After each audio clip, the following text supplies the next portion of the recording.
इन अत्तबिउ इल्ला मा यूहा इलैहि कुल हल यस्तविल अअमा वल बसीर अफला ततफक्करून वअन्ज़िर बिहिल्लज़ीना यख़ाफ़ूना अन युहशरू इला रब्बिहिम लैसा लहुम मिन दूनिही वलिय्युन वला शफ़ीअ लैसा लहुम मिन दूनिही वलिय्युन वला शफ़ीअ लअल्लहुम यत्तक़ून वला तत्रुदिल्लज़ीना यदऊना रब्बहुम बिलग़दाति वल्अशी युरीदूना वजहह मा अलैका मिन हिसाबिहिम मिन शैइन वमा मिन हिसाबिका अलैहिम मिन शैइन फतत्रुदहुम फतकून मिनज़्ज़ालिमीन। पीछे हमने पढ़ लिया कि कुफार नबी करीम सल्लल्लाहु अलैहि वसल्लम से मुतालबा करते थे कि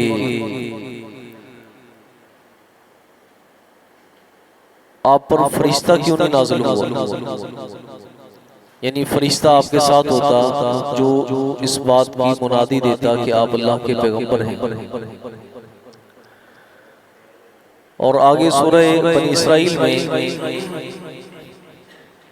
उनके मजीद मुतालबात आ रहे हैं कि वो कहते हैं कि आपका घर सोने का होना चाहिए, आप हमारे सामने आसमान पर चढ़े और वहां से किताब लेकर आए, जब तक हम किताब को छू न लें उस वक्त तक हम इस पर ईमान नहीं लाएंगे, ये आपके लिए बागात होने चाहिए।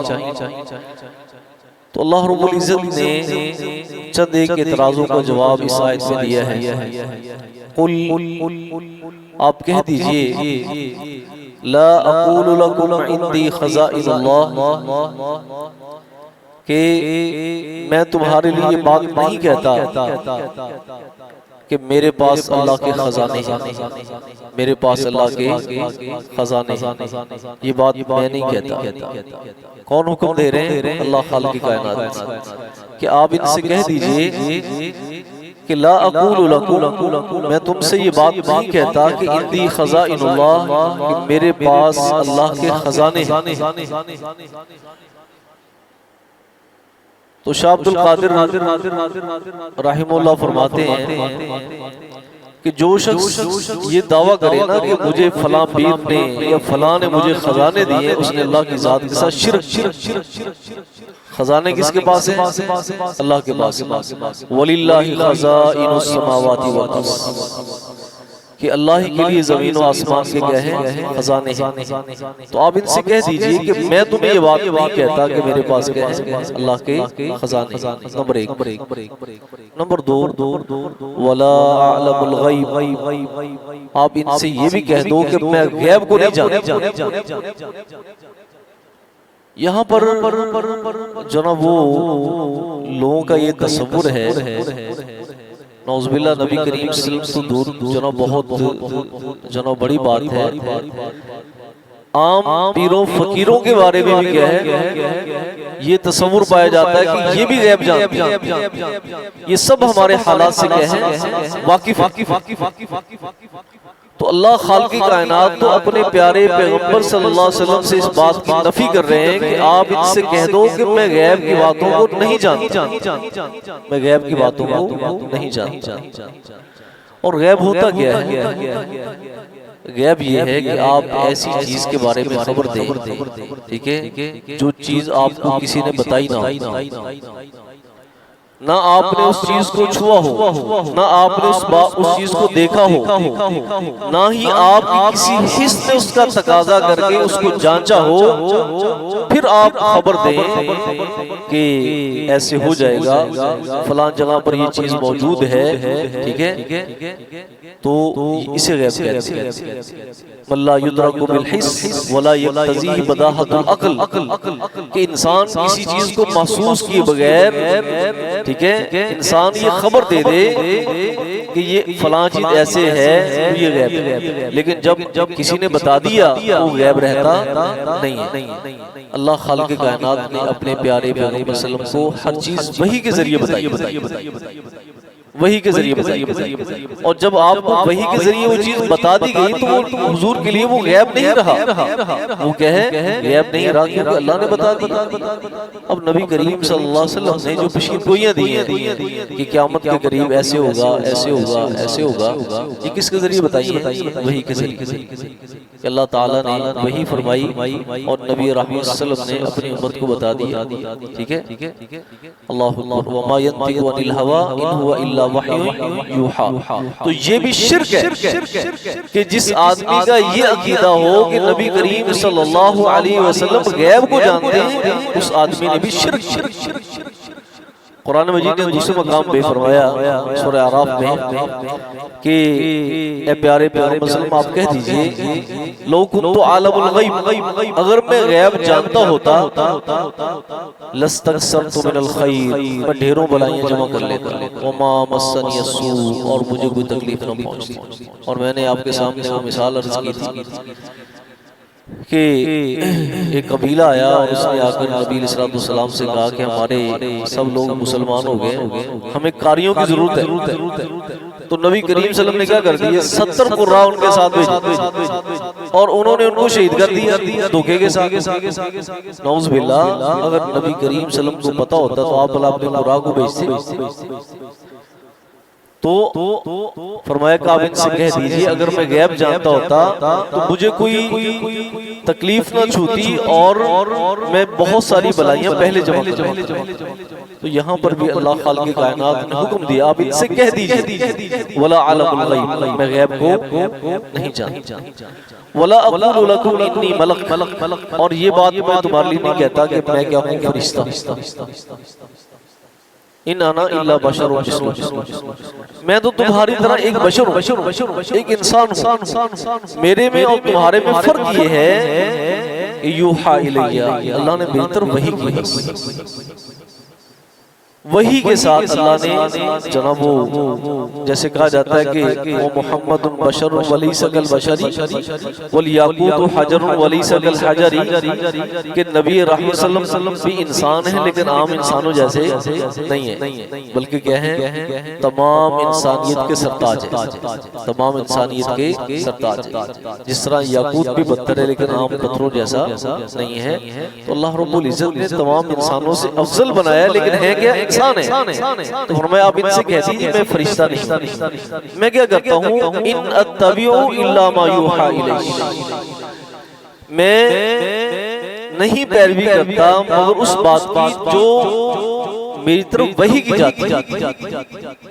अल्लाहु अकबर। हमने अभी पीछे पढ़ लिया पिछले रुकू में नबी करीम सल्लल्लाहु अलैहि वसल्लम बहुत परेशान हो जाते कि यार ये लोग मुसलमान क्यों नहीं होते। तो जिसे कहते हैं ना कि मुख्तलिफ अंदाज होते हैं किसी को समझाने के कि हुजूर का दिल जो ना बहुत तंग पड़ जाता कि मुसलमान क्यों नहीं होते। अल्लाह ने फरमाया कि इनका ना कबूर अलैका इराज़ु, अगर आप पर ये बात गरां गुजरती है ना इनका ईमान ना लाना और इनका इराज करना, आप क्या करें, अंतब तगिया नफकन फिल अर्ज़, कोई सुरख खोदो जमीन, उसुल्लमन फिस समा, या आसमान में कोई सीढ़ी लगाओ, फतातियहुम बिआया, फिर अपनी मर्जी से कोई इनको निशानी लाकर दिखाओ। तुम ऐसा नहीं कर सकते, यानी मा कान अली रसूलिन अन याती बिआयतिन इल्ला बिइज़्निही, पैगंबर सल्लल्लाहु अलैहि वसल्लम अपनी मर्जी से कोई मौजज़ा भी नहीं अपने हाथ पे जाहिर कर सकते। मौजज़ा भी कब जाहिर होता है, बिइज़्निल्लाह, अल्लाह के हुक्म से होता है। तो ये क्या है, मेरी तरफ वही की जाती है, वही की जाती है कि आप ऐसे करें। हज़रत मूसा अलैहिस्सलाम पीछे फिरौन का लश्कर है, आगे समंदर है, ठीक है। कौम ने कहा कि मूसा तूने तो मरवा दिया, इन्ना लमुद्रकून, कहा कल्ला हरगिज़ नहीं, मई रब्बी सयहदीन, मेरे साथ मेरा रब है, मेरे साथ मेरा रब है। अल्लाह ने पहले नहीं बताया कि तुमने वहां भी जाना, ऐसे करना, ऐसे करना, फिर ऐसे करना, फिर ऐसे करना, नहीं, अल्लाह के हुक्म के इंतजार में रहते हैं। जब देखा कि पीछे लश्कर आ चुका है और आगे समंदर है, बीच में फंस गए, तो फिर अल्लाह ने हुक्म दिया, ए मूसा अपनी लाठी समंदर पे मारो, फन फजर, फिर समंदर फट गया, रास्ते बंद। तो पैगंबर अल्लाह की वही के इंतजार, उनकी जाती तौर पर अपनी मर्जी से किसी भी निशानी का ज़हूर वो नहीं कर सकते। तो फरमाया कि मैं तो सिर्फ पैरवी करता हूँ उस वही की जो मेरी तरफ की जाती है। अब रहा ये मसला कि अब मानने वाले दुनिया में कुरान मजीद को पढ़ने वाले, अंबिया की तालीमात को हासिल करने वाले, और वो जो अंबिया की तालीमात से रूहगर्दानी इख्तियार करते हैं, ये दोनों बराबर हो सकते नहीं। एक को जनो ताबीर किया गया है अंधे के साथ और एक को देखने वाले के साथ। फरमाया कुल आप कह दीजिए हल यस्तविल आमा वल बसीर, क्या अंधा और बीना, अंधा और बीना कहीं बराबर हो सकते हैं? नहीं, ये इस्तिफाम इनकारी है कि कभी बराबर हो सकते नहीं। मतलब क्या है कि जो नबी करीम सल्लल्लाहु अलैहि वसल्लम की तालीमात पे अमल पैरा होता है, जो अकीदा कुरान मजीद ने बयान किया है उसे अपनाता है, और वो जो इसे नहीं अपनाता वो क्या है, अंधा है। ये दोनों बराबर हो सकते नहीं। फरमाया अफला ततफक्करून, फिर तुम गौर फिक्र क्यों नहीं करते? फिर तुम गौर फिक्र क्यों नहीं करते? ज़ात गिरामी एक ये लकड़ी गड़ी है, लकड़ी गाड़ी हुई जमीन, इसके साथ हाथी बंधा हुआ है। हाथी जो ना इसके साथ बंधा हुआ है। जब हाथी जो ना भागना चाहे तो क्या करेगा? बोले क्या करेगा? जोर लगाएगा ना, जोर लगाने के साथ ये लकड़ी टूट जाएगी और वो भाग जाएगा। अगर किसी इंसान को इस लकड़ी के साथ बांध दिया जाए तो इंसान क्या करेगा? गिरा खोलेगा। ये फर्क है कि अल्लाह ने इंसान को अक्ल व शऊर दिया, ताकत का इस्तेमाल नहीं करेगा, बल्कि क्या करेगा? अपनी अकल का इस्तेमाल करेगा। फरमाया अफला ततफक्करून, तुम गौर व फिक्र क्यों नहीं करते? गौर व फिक्र क्यों नहीं करते? तो इसलिए कुरान मजीद की 60% आयात ऐसी हैं जिसमें अल्लाह रब्बुल इज्जत ने मुख्तलिफ चीजों का जिक्र करके फरमाया कि तुम अकल क्यों नहीं करते, तुम फिक्र क्यों नहीं करते, तुम तदब्बर और तफक्कुर से काम क्यों नहीं करते? तो इसलिए अल्लाह रब्बुल इज्जत ने जो इंसान को बाकी मखलूक से अलग किया ना, उनमें से एक चीज क्या है, अल्लाह ने इंसान को जरा वो अक्ल व शऊर की नेमत से नवाजा है। अक्ल व शऊर की नेमत से नवाजा है कि इंसान क्या करता है? अपनी अकल से काम लेता है। यही वजह है कि बड़े बड़े ताकतवर जानवरों को इंसान अपना गुलाम बना लेता है, अपना गुलाम बना लेता है। लेकिन जब अल्लाह की किताब से रहनुमाई लेने की बारी आती है तो फिर पता नहीं अकल में पर्दे पड़ जाते हैं। लोग जो ना वो ऐसा अकीदा बना लेते हैं नौज़ुबिल्लाह कि नहीं जी, जो साढ़े बुजुर्गों ने कह देता वही ठीक है। जो कुरान मजीद कह रहा है वो क्या कह रहा है? कुरान मजीद कह रहा है कि नबी करीम सल्लल्लाहु अलैहि वसल्लम के पास गैब का इल्म नहीं है। नहीं जी, हमारे बुजुर्गों ने कहा कि हुजूर तो सब कुछ जानते, हुजूर तो सब कुछ जानते। ये क्या है? शिर्क। अल्लाह की जात के सिवा कोई गैब का इल्म नहीं जानता। एक रिवायत में आता है, अगरचे उसमें कमजोरी है कुछ, इमाम मालिक रहमतुल्लाह अलैह ने ख्वाब में नबी अलैहिस्सलातु वस्सलाम को देखा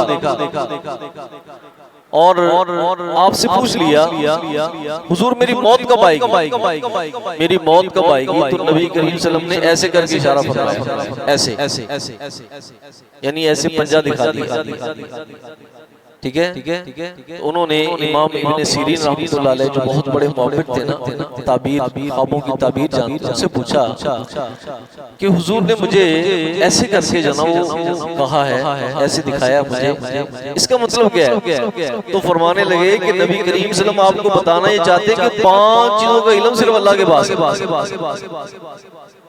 इन्नल्लाह इंदहु इल्मुस्सा, क़यामत कब आनी है इसके पास इल्म है। व युनज़्ज़िलुल गैस, बारिश कब होनी है इसके पास इल्म है। माँ के पेट में क्या है किसके पास इल्म है? अल्लाह के पास। ठीक है। और इंसान ने कल क्या करना है किसके पास इल्म है? इंसान के पास वसाइल भी होते हैं, गाड़ी भी होती है, पैसे जेब में है, सब कुछ है, लेकिन कल सफर ही नहीं कर पाता। रात को प्लानिंग की हुई कि सुबह मैंने जाना है, लेकिन सुबह जा नहीं सकता। और कोई जान ये भी नहीं जानती भी अय्यी अर्ज़िन तमूत, उसे किसी की कौन सी जगह पे उसे मौत आएगी। अभी पिछले दिनों डेट गुजरी है ज़िया साहब की जनो शहादत की, ज़िया शहीद रहमतुल्लाह अलैह। अब उन्हें खबर थी कि मुझे फजा में क्रैश कर दी जाएगी, मेरा त्यारा क्रैश हो जाएगा, किसे खबर थी? तो इन चीज़ों का इल्म किसके पास है? अल्लाह के पास। यहाँ पे तो हमारे यहाँ कहते हैं कि हमारे तो पीर साहब की बिल्लियाँ भी गायब जानती हैं, हमारे तो पीर साहब की बिल्लियाँ भी गायब जानती हैं। तो ज़रात गिरामी, कुरान मजीद जो है इंसान के अकायद और नज़रियात की इसलिए कुरान मजीद को पढ़ना बहुत जरूरी है। अल्लाह से दुआ है कि अल्लाह रब्बुल इज्जत मुझे और आपको कुरान मजीद पे गौर व फिक्र करने की तौफीक नसीब फरमाए। सुभान अल्लाह।